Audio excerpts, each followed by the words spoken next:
Hello friends, नमस्ते। आज हम कक्षा 10 की प्रश्नावली 5.3 के 11 सवाल के बारे में अध्ययन करेंगे। 11 सवाल है, यदि किसी एपी के प्रथम n पदों का योग 4n-n² है तो उसका प्रथम पद क्या है और प्रथम दो पदों का योग क्या है, दूसरा पद क्या है। इसी प्रकार तीसरे, 10वें और 9वें पद याद कीजिए। इसका मतलब आपको दे रखा है Sn दे रखा आपको 4n-n² और आपको ज्ञात करना है A1, A2 और S2 भी ज्ञात करना है, A2 भी ज्ञात करना है और तीसरा पद A3 भी ज्ञात करना आपको और 10वां A10 भी ज्ञात करना और nवां पद भी ज्ञात करना। अब आपके सामने सबसे पहले अपन Sn को लिखेंगे। Sn बराबर 4n-n²। अब n की जगह अपन 1 लिखते हैं।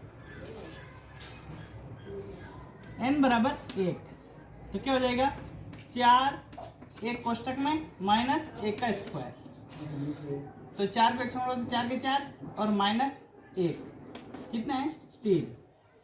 तो पहले पद का योग प्रथम पद का Sn बराबर a फर्स्ट बराबर होते हैं।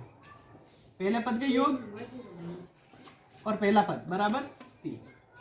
ये आपका पहला पद हो गया। अब आपको दूसरा पद निकालना है तो Sn S2 बराबर तो 4n की जगह आपको 2 लिखना है माइनस 2 का स्क्वायर,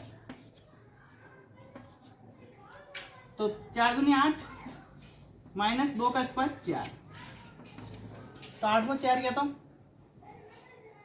8 में से आपके 4 गए 4 आए। तो अब देखो S2 दो पदों का योग 4 है। इसका मतलब ये हुआ कि S2 बराबर A1 प्लस A2। S2 पदों का योग कितना है 4 है।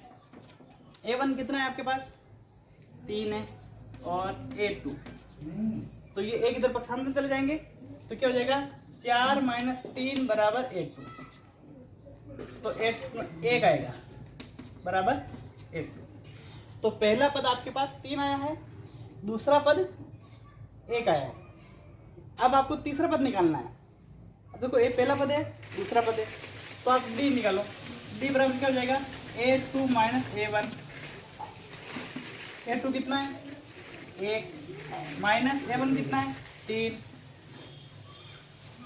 घटाव में कितना आते हैं माइनस के 2। अब ये माइनस के 2 आप क्या है। अब आपको तीसरा पद निकालना A3 बराबर n बराबर a plus n minus 1 into D. वो आपके सामान्य सूत्र का उपयोग करेंगे अपन। तीसरा पद निकालना है तो A3 बराबर क्या हो जाएगा, पहला पद आपके पास कितना है, पहला पद आपके पास 3 आया है प्लस कौन सा पद निकालना आपको, तीसरा पद निकालना है तो 3 माइनस 1 और डी कितना आपके पास माइनस के 2, तो 3 में से 1 तो 2 और 2 को 2 से गुणा किया तो 4 और ये पहले माइनस की संख्या तो माइनस के 4 तो कितना आएगा माइनस का 1। तो तीसरा पद आपके कितना आया माइनस का 1। अब आपको देखो A1 निकाल दिया आपने, A2 निकाल दिया, A3 निकाल दिया और S2 भी आपने निकाल दिया 4 है। अब आपके पास ये में A10 बराबर A plus n minus 1 into D.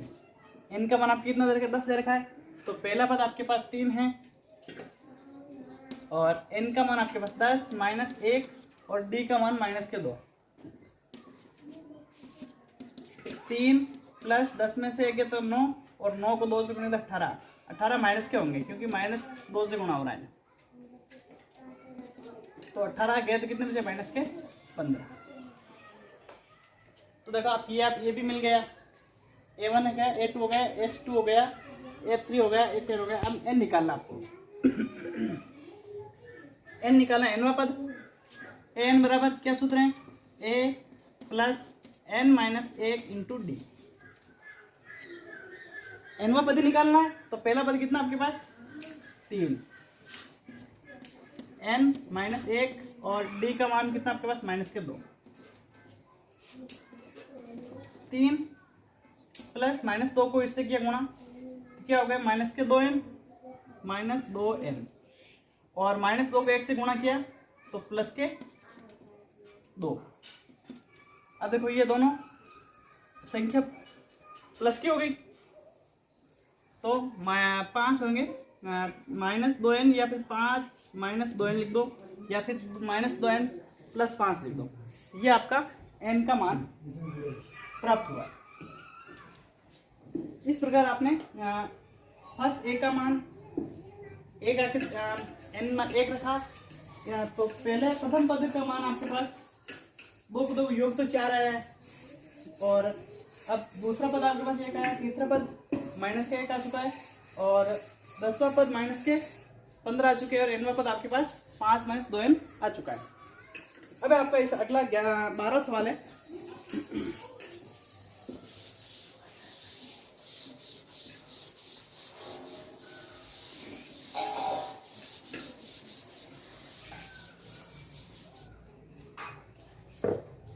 बारहवां सवाल दे रखा है, ऐसे प्रथम 40 धन पूर्णांकों योग ज्ञात कीजिए जो 6 से भाई। इसका मतलब 6 प्रथम पद हैं और उससे आगे चलते हैं अपन तो 6, 12, 18, 24 इस तरह से प्रथम 40 पदों का योग ज्ञात करना। तो क्या होगा पहला पद a बराबर कितना आपके पास 6, d बराबर a2 माइनस a1, a2 आपका 12 है और a1 6 माना जाएगा, डिफरेंट 6। अब n बराबर कितने हैं 40 पदों का तो Sn बराबर n/2 कोष्टक 2a plus n minus 1 into D. ये प्रश्नावली बहुत ही सरल प्रश्नावली, सिर्फ 3 सूत्री से n/2 a प्लस l, एक तो वो वाला एक ये Sn वाला और n बराबर a plus n minus 1 into D. 3 सूत्र के आधार पर पूरी प्रश्नावली होती है। n पद आपके मान 40 है, 40/2 2 इंटू a का मान कितना आपके पास 6 और n का मान 40 है ये और d का मान आपके पास कितना है 6। हल करते हैं अपन, ये तो 20 आ गए, 6 दूना 12 प्लस 40 में 39, 39 को 6 से गुणा 9 से 54 का 4 ऐसे लगा 5 6 18, 18 5 23 234 तो 20 इंटू 12 और 200 तो जोड़ेंगे तो 246। अब 246 को 20 से गुणा कर जाए, ये 0 है ये 4 दूना 12 का 2 हसीला को 1 4 दूना 8 में 1 9 और 2 दूनी 4 4920 योग आंसर आएंगे।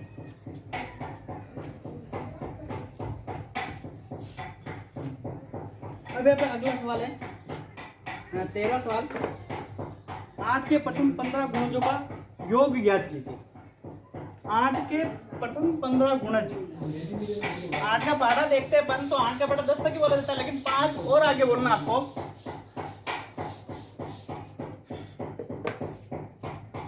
तो 8 के प्रथम गुणज है 15, 8, 16, 24 इस तरह से आपको 15 गुणजों का योग ज्ञात करना है। तो a बराबर कितना है आपके पास 8, d बराबर 8 के गुणज इसलिए 8 है, n बराबर कितना आपको 15 गुणजों का योग ज्ञात करना है। अब आपको क्या योग ज्ञात करना तो Sn का सूत्र लगेगा, Sn बराबर n/2 2a plus n minus 1 into D. n का मान कितना आपके पास 15/2 2 इंटू a का मान कितना आपके पास 8 प्लस n का मान 15 है, ये 15 माइनस 1 और d का मान आपके पास 8 ही है क्योंकि 15 के गुणज 8 के गुणज है। अब इसको अपन हल करते हैं तो 15/2 और 8 दूनी 16 प्लस 14 और 14 को पढ़ो 8 बार बोलो 8 चौक 32 का तो वहां से लगा 3, 8 और 3 11, 112। अब इसको जोड़ते अपन, 16 और 112 जुड़ जाएगी, कोष्ठक के अंदर है तो ये जोड़ते अपन तो कितने होते हैं 128 इंटू 128। अब 2 का भाग देते हैं इसमें, तो 6 और 4 64। अब 64 को 15 से गुणा कर दो, 15 चौके 60, 60 को 0, यहाँ से लगा 6 और 15 चौके 90, 90 और 6 96, 960। तो कितना है आंसर आपके 960, ये आपके आंसर। तो ये आपका सवाल पूरा हुआ, 8 के गुणज वाला 960 आंसर आए। अब अगला 14 सवाल है, 0 और 50 के बीच विषम संख्या को योग ज्ञात कीजिए। बहुत ही अच्छा प्रश्न पूछा इसमें। 50 तक की संख्याओं में सम और विषम संख्या कितनी होती है, पहले तो ये पता करना होगा हमें। अपन गिनती शुरू करते हैं, 1 2 3, मतलब एक छोड़ के एक संख्या विषम आ रही है, एक सम आ रही है। जैसे 2 4 6 सम है, 1 3 5 विषम संख्या है। तो 0 से 50 तक विषम संख्या कितनी होगी, आधी संख्या होती है बरोबर 25। तो विषम संख्या होगी n बराबर 25। ये आपको जनरल नॉलेज के दृष्टि से चाहिए कि विषम संख्या 0 से 50 के बीच में 25 संख्या होती है। अब इसकी है पहली संख्या 1, दूसरी होगी 3 5 7 9, इस तरह से चलती जाएगी। इस तरह यह संख्या शुरू होगी और आगे लास्ट तक, और अंतिम संख्या 49 होगी, क्योंकि 50 तो सम संख्या। योग ज्ञात करना, Sn बराबर n/2। अब इसके पास 2 सूत्र है, 2a plus n-1 into D. अब देखो d कितना मिलेगा आपको, d बराबर, क्या लिख रहा हूं मैं, a बराबर तो आपको मिला 1 और d बराबर मिला आपको 3 में से 1 गए जो 2, d बराबर तो 2 मिला, a बराबर 1 मिला और n से मतलब 25 है। तो 25/2, 2 इंटू a का मान 1 प्लस 25 माइनस 1 और d का मान 2। तो 25/2, 2 को 1 से गुणा करो 2 के 2 और 24 को 2 से गुणा करो 48 और 2 50, 25/2 इंटू 50, भाग दिया 25 को 25 से गुणा किया 625। इसका एक सूत्र और है, Sn बराबर n/2 a प्लस l। तो देखो आपने n तो आपको 25 दे रखा है, पहला पद कितना 1, अंतिम पद कितना है 49। तो क्या होगा 25/2, पहला पद आपके पास, इन दोनों को जोड़ो कितने होते हैं 50, तो इनको 50 और इनको भी काटा तो 25 मिलता है और 25 को 25 से गुणा किया 625। ये इसके आंसर है। अब अगला है 15वां सवाल।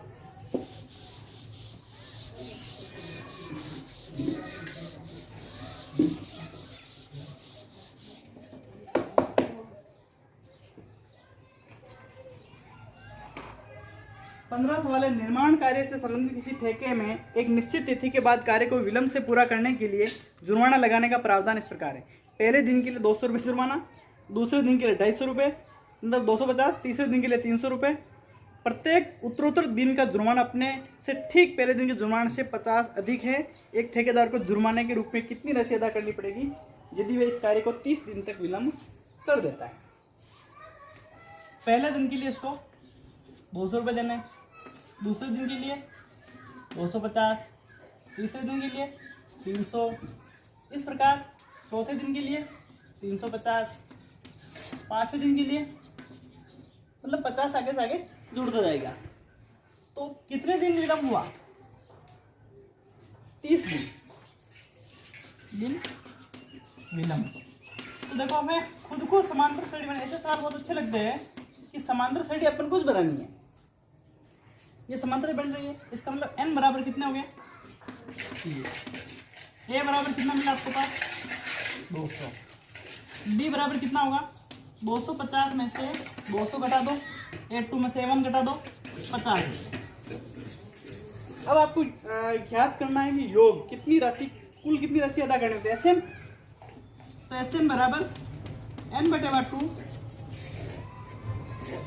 2a plus n-1 into D. तो कितने पद हैं? 30 है, 30 दिन लेट हुआ। पहला पद कितना है? 200 का है, और n की जगह 30 लिखना ही है, -1, और d का मान कितना आ रहा है? 50। 2 का भाग दिया 15, 200 को 200 गुणा 400, 30 में से 29, 29 को 50 से गुणा करो, उल्टा कर लेते इसको, इजी होगा। 9 के 50 का 5 ऐसे लगा 4, 5 10 4 14, 1450।